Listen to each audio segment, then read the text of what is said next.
I have been part of James River Church in Ozark, Missouri. It was in Springfield when I started in 1997, and I was kicked out in 2011. So, briefly, my story is that I was on the camera crew from its inception, and we were able to do video broadcasts and a live broadcast or live streaming or whatever you want to call it, but there was a live big jumbo projections. This was the biggest church in the area and had a huge budget. In fact, they actually ended up firing one of my friends, Greg Sexton, who was on the team, and they said he was kicked out because he put his hand on a woman's shoulder. He was married to another woman, when he was talking to her about something, and she felt uncomfortable or whatever. And then another one was he sent a birthday card to someone, and it was a little bit different than what they expected. So it's just stupid reasons for professional men to be kicked out of a church because of impropriety when it's not even improper. I think that was dumb.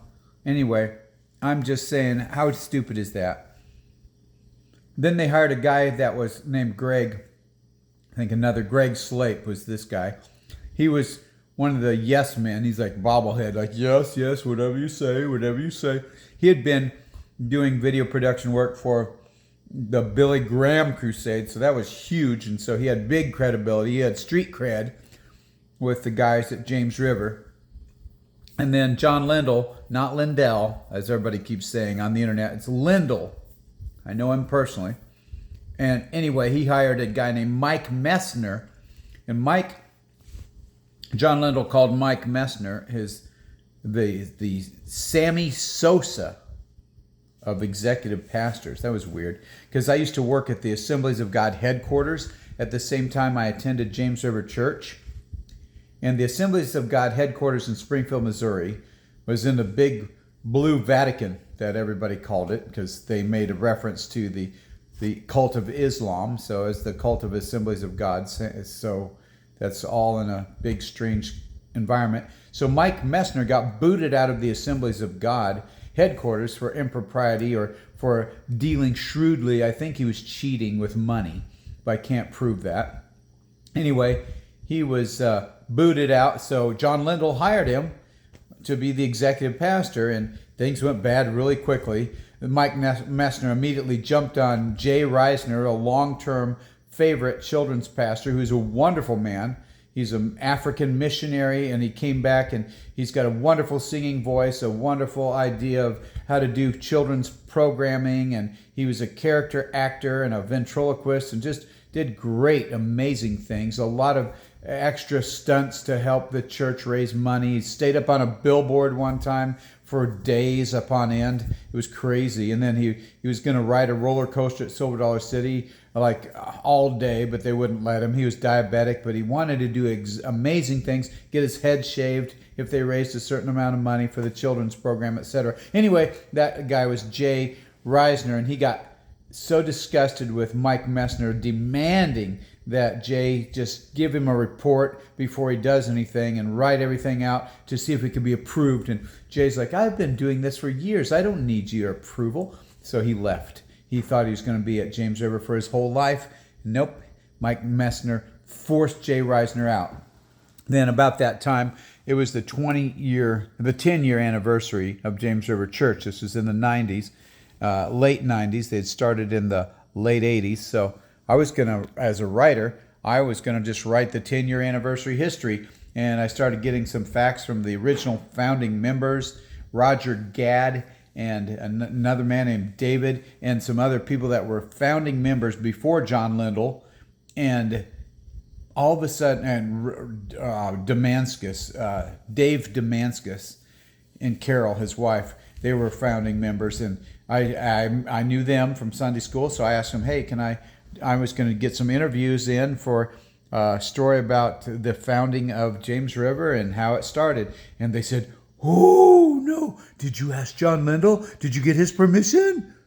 Ooh. And I said I was going to let him know after I got a bunch of stuff already written so that I wouldn't have to do all this legwork and ask him from scratch. I'm like, no, no, no, no, no. You've got to ask John Lindell. He's the leader. That was so stupid. This was back like early 2000s I was doing this, actually. So it was just dumb. It didn't make sense. Anyway, what led to my demise was they questioned my integrity, so they kicked me out. And, they have their reasons. And I was doing things I shouldn't online. I was talking to women, sexually explicit conversations online, so I admit that. And I went to a program called Living Free to get help with sexual purity issues, and I was going through that whole thing with honest and good faith. But they still didn't trust me, and they still just couldn't forgive. And even though I'd gone through the program, I just wasn't mended the way they thought I could be, and I wasn't fixed and repaired perfectly. One of the women in the choir, I was on the camera crew, so I was on the stage camera. They had 4 cameras. It was crazy, a big, huge thing. They had a woman in the choir thought I looked at her, like raised my eyebrows at her. How stupid was that? So they called me in behind the scenes and closed the door, and Jeff Neeney was the director of the production crew, and he works for Convoy of Hope, but they made him have to be the guy that tells me I'm not on the team anymore. I got to be suspended from camera work and can't be on the camera crew until they figure this all out. And then later I was just like, why don't you just have the husband? He was one of the solo singers. And this woman, because I didn't know who it was at the time, in the choir, why don't you just have them? My wife was in the choir too. Why don't you just have them sit down with my wife and I, and we can work this out? But no, the counselor's like, well, they can't do that. So all of a sudden, the powers that be had it orchestrated differently. And no, they didn't need a meeting for the woman. Then they came back and told me, well, that choir lady, she just had a bad experience with some men in the past, so she wasn't sure what your motives were.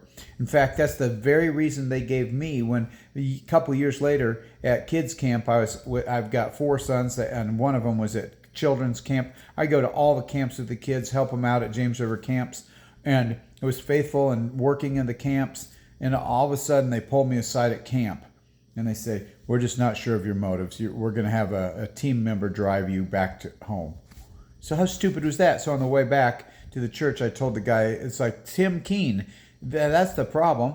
And Tim Keene was John Lindell's father-in-law. Debbie Lindell is John Lindell's wife. So her dad, Tim Keene, was one of the pastor team members. He was a counselor, and he had asked me in a counseling session with my wife, why don't you just become a prostitute? Because he'd heard about me contacting these women with anonymous chat rooms and explicit conversations. So he goes, why don't you just become a prostitute?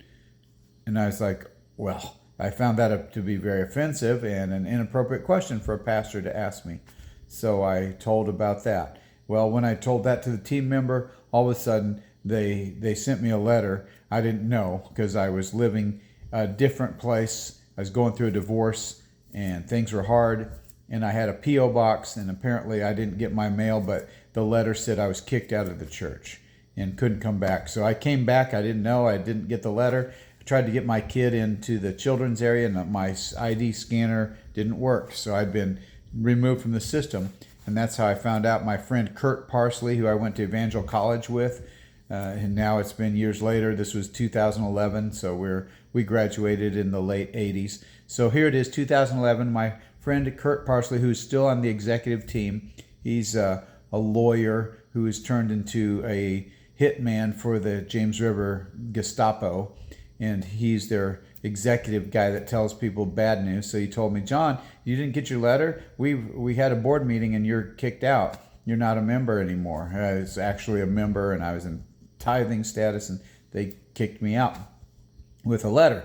I said, no, I never got it. So I said, that's why your code doesn't work on the kids area, and you're not allowed to come back. But your kids can come back, just like my friend Rahela Petian, who was kicked out on Mother's Day this year, 2024, for disagreeing with something of John Lindell. So because she disagreed with him, she got kicked out after 18 years of faithful membership, and all her kids were there. All 5 kids were there watching her getting kicked out and pushed around by sheriff's deputies, and they said they'd have to put her in handcuffs if she came back. Stuff like that happens.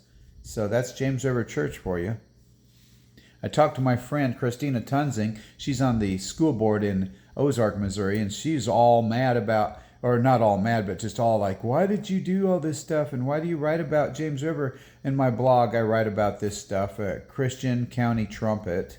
So you can check that out, christiancountytrumpet.com. I wrote about being at Evangel. I wrote about what some people said there. I wrote about working at the Assemblies of God headquarters. I wrote about my time at James River Church and how I got kicked out. And I explain I did things that I shouldn't do. That's why I'm not perfect. And so there's lots of things about me that aren't perfect. I'm still not perfect, but I still love God and I still follow Jesus and I still go to church somewhere else. That's what makes it cool, is that I'm not bitter about church. I'm not bitter about Christianity or the Bible. I still believe all those things. It's just John Lindell is a schmuck and he's arrogant and he's proud. So my friend Christina just couldn't get her head around that. And I said, well, it's a cult.